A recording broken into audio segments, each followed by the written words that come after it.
আসসালামু আলাইকুম ভিউয়ার্স বন্ধুরা, সবাই কেমন আছেন? আশা করি সবাই ভালো আছেন। আমিও ভালো আছি আলহামদুলিল্লাহ। তো আজকে অনেক দিন পর আবার নতুন একটি ভিডিও নিয়ে চলে আসলাম। তো আজকের ভিডিওতে দেখাবো কাপড় দিয়ে কিভাবে সুতোর ফ্রেম তৈরি করতে হয়। তো আমাকে এক আপু বলছিল যে আপু, কাপড় দিয়ে কিভাবে সুতোর ফ্রেম তৈরি করেন, যদি একটি ভিডিও দিতেন। তো মূলত সেই জন্যই আজকে আমার এই ভিডিও। তো এখানে আমি দুইটি কাপড়ের টুকরা আর একটি চালের বস্তা, প্লাস্টিকের চালের বস্তা থেকে একটি টুকরো আমি কাপড়ের মাপ অনুযায়ী কেটে নিয়েছি। তো দেখুন, এই যে একটি কাপড়ের উপরে আমি চালের বস্তার এই টুকরোটা রাখবো। এই যে মাঝখানে এই চালের বস্তার টুকরো দিব, তারপরে উপরে আবার একটি কাপড় দিয়ে দিব। তো দেখুন বন্ধুরা, উপরে আমি এই নীল কাপড়টি দিয়ে দিলাম।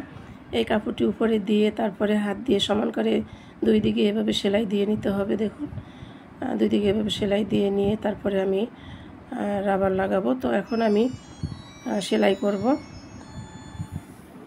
তো আমরা সুতো যে কোনো ঝুড়িতে যদি রাখি, দেখা যায় একটা সুতো আর একটা সুতোর সাথে পেঁচাই যায় এবং অনেক সুতো নষ্ট হয়, এবং কালার যখন আমাদের একটি কালারের দরকার হয় তো সেই কালারটি খুব সহজেই খুঁজে পাওয়া যায় না। তো এরকমের একটি ফ্রেম তৈরি করে যদি আমরা সুতোগুলো রেখে দিই, তাহলে কিন্তু কালার খুঁজে পেতে খুব সহজ হয় এবং খুব তাড়াতাড়ি আমরা প্রয়োজনীয় কালারটি খুঁজে পাবো। তো বন্ধুরা দেখুন, এভাবে সব দিকে সেলাই দিয়ে তারপরে পাইপিং করে নিতে হবে। পাইপিং করার আগে কিন্তু রাবার লাগাতে হবে। তো আজকে আমি এখানে 1.5 ইঞ্চি চওড়া যে রাবার আমরা সেলোয়ারে লাগাই, সেই রাবারটি এখানে আমি ব্যবহার করব। তো বন্ধুরা, ভিডিও শুরুর আগে স্ক্রিনে আপনারা সুতার একটি ফ্রেম দেখতে পেয়েছেন। তো ওই ফ্রেমটি এখন আমি আপনাদের তৈরি করে দেখাবো। তো দেখুন বন্ধুরা, দুই দিকেই কিন্তু আমার সেলাই দেওয়া প্রায় শেষ। এরপরে আমি রাবার লাগাবো।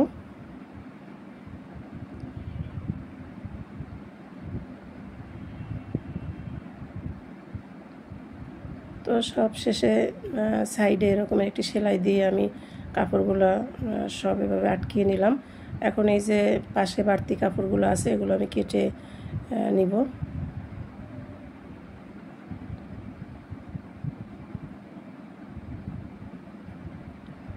তো সব কাপড়গুলো এভাবে বাড়তি কাপড়গুলো কেটে নিলাম। এখন আমি ফিতা দিয়ে মাপ দিয়ে দেখাবো যে লম্বা এবং চওড়া কত। তো আমার এই কাপড় চওড়ায় আছে 15 ইঞ্চি এবং লম্বায় আছে 18 ইঞ্চি। তো এখন নিচের থেকে এভাবে ফিতা ধরে আমি 4 ইঞ্চি ফাঁকা রেখে রেখে তারপরে চক দিয়ে দাগ কেটে নিব। দেখুন, এভাবে চক দিয়ে দাগ দিয়ে নিতে হবে। তো এই দাগের উপরে কিন্তু আমি রাবার লাগাবো। দাগ দিয়ে এভাবে দাগ কেটে নিলে রাবার লাগাতে সুবিধা হবে, বাঁকাতারা হবে না, সেই জন্য আমি চক দিয়ে এভাবে দাগ দিয়ে নিলাম। দেখুন,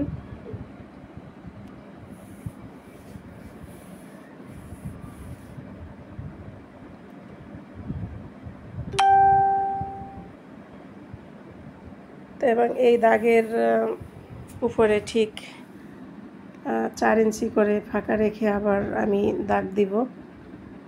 তো রাবারের উপরে 4 ইঞ্চি দূরত্বে দূরত্বে আমি সেলাইটা দিয়ে নিব, সেই জন্য এখানে এভাবে চিহ্ন করে নিলাম। দেখুন,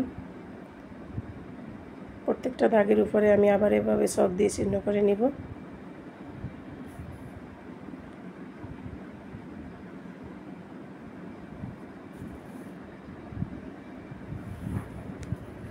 তো বন্ধুরা, এই কাপড়ের উপরে মোট আমি 4টি রাবার লাগাবো।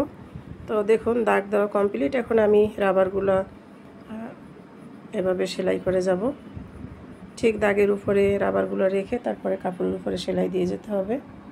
দেখুন,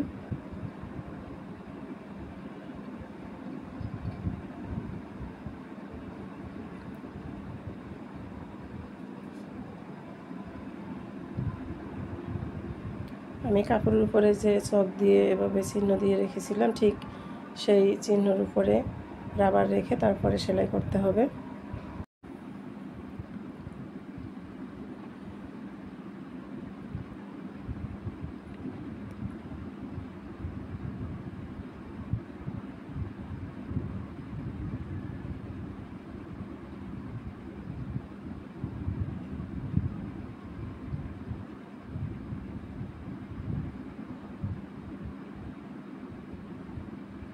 তো দেখুন বন্ধুরা, প্রত্যেকটা রাবার কিন্তু এভাবেই সেলাই করে লাগিয়ে নিতে হবে। আর এই কাপড়ের মাঝখানে চালের বস্তাটা দেওয়ার কারণ হলো মূলত চালের বস্তাটা দেওয়ার কারণে কিন্তু এই ফ্রেমটা একটু শক্ত হবে বা মজবুত হবে, সেই জন্য কিন্তু চালের বস্তাটা দেওয়া।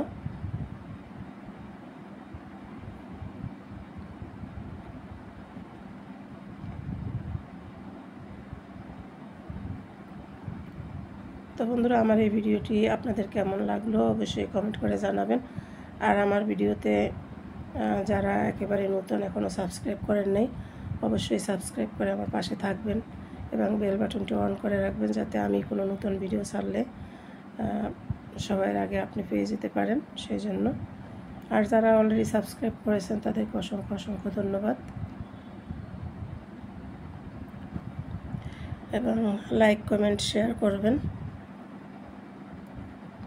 তো দেখুন, রাবার লাগানো শেষ। এখন সাইডে কিন্তু পাইপিং করতে হবে। তো পাইপিংয়ের জন্য আমি লাল কাপড় সোজাভাবে কেটে নিয়েছি।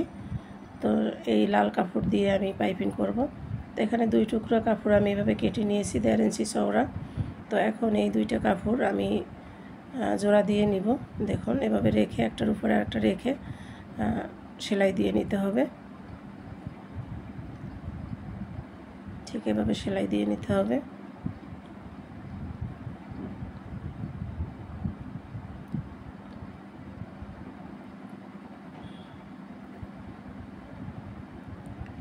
তো এই কাপড়টি এভাবে উল্টিয়ে আমি উল্টো পাশ থেকে পাইপিং এভাবে সেলাই করব। সোজা পাশে সুন্দর করে ভাঁজ করে তারপরে সেলাই করে নিব, তো যাতে দেখতে সুন্দর দেখা যায়, সেই জন্য।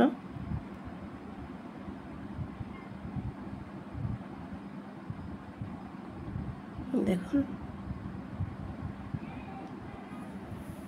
সব দিকে এভাবে ঘুরিয়ে ঘুরিয়ে পাইপিংয়ের কাপড়টি সেলাই করে নিতে হবে।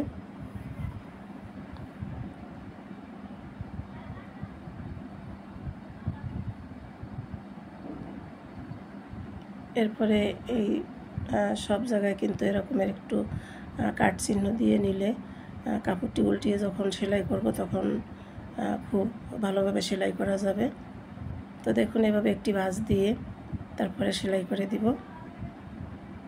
তো পাইপিং লাগাবার পরে কিন্তু দেখতে আরও সুন্দর দেখা যাবে।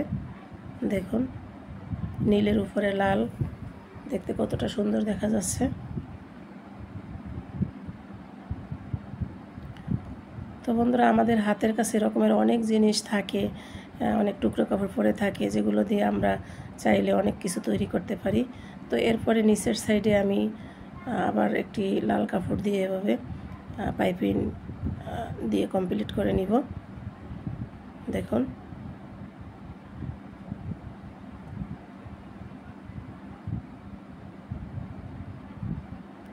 তো পাইপিং দেওয়া শেষ। এখন আমি অনেক সময় দেখা যায় আমি সুতা রেখে ভাঁজ করব। তো ভাঁজ করার পরে আমার কিভাবে আটকায় রাখবো, সেই জন্য এখানে আমি একটি, এই যে দেখুন কালো, এটাকে অনেক সময় অনেকে সরসরিও বলে, আবার অনেকে অন্য কিছু বলে, অন্য কি বলে তা আমি জানি না, তবে অনেকেই বলে এটা সরসরি। তো সেই সরসরি আমি এখানে 2 সাইডে এভাবে লাগিয়ে নিলাম, একটার সাথে আর একটা লেগে যায় খুব সহজেই। দেখুন, এভাবে আমি 2 পাশে সরসরি লাগিয়ে নিলাম এবং বাড়তি সুতোগুলো কেটে দিলাম। এই যে ভাঁজ করে এভাবে একটার সাথে আর একটা চাপ দিলে লেগে যাবে। এখন আমি এই যে রাবারের ভিতরে সুতোগুলো রাখবো। সুতোগুলো রাখার পরে কেমন দেখা যাবে অবশ্যই আপনারা কমেন্ট করে আমাকে জানাবেন। দেখুন, এভাবে একটার পর একটা সুতো আমি এভাবে রেখে দিচ্ছি। বন্ধুরা, এই ফ্রেমের সাথে সুতোগুলো এভাবে রাখলে একটার সাথে একটা পেঁচিয়ে যাবেন এবং দেখতেও খুব সুন্দর দেখা যাবে। খুব সহজে আমরা কালারগুলো খুঁজে পাবো। তো দেখুন, এভাবে আমি সুতোগুলো রাখবো। রাখার পরে সম্পূর্ণটা আপনাদের দেখাবো যে দেখতে কেমন হইলো। এবং এই ইচ্ছে করলে এই ফ্রেমের সুতো রাখার পরে আমরা ওয়ালের সাথে টানিয়েও রাখতে পারি, বা ভাঁজ করে মেশিনের উপরে রেখে দিলে যখন প্রয়োজন তখনই আমরা সুতোগুলো বের করে সেলাই করতে পারবো। তো এই সুতোর ফাঁকে যে বাড়তি কাপড় আছে সেই জায়গায় কিন্তু আমি এই যে দেখুন হাতে সেলাই সুই এবং পিনগুলো এভাবে গেঁথে রাখতে পারবো, তাহলে হারিয়ে যাওয়ার সম্ভাবনা থাকবে না। তো আমরা দেখা যায় এক জায়গায় পিন রাখি খুঁজে সময় মতো খুঁজে পাই না। তো এরকমের কাপড়ের সাথে যদি সুইগুলো গেঁথে রাখি তাহলে কিন্তু আর সুইগুলো পিনগুলো হারিয়ে যাবে না।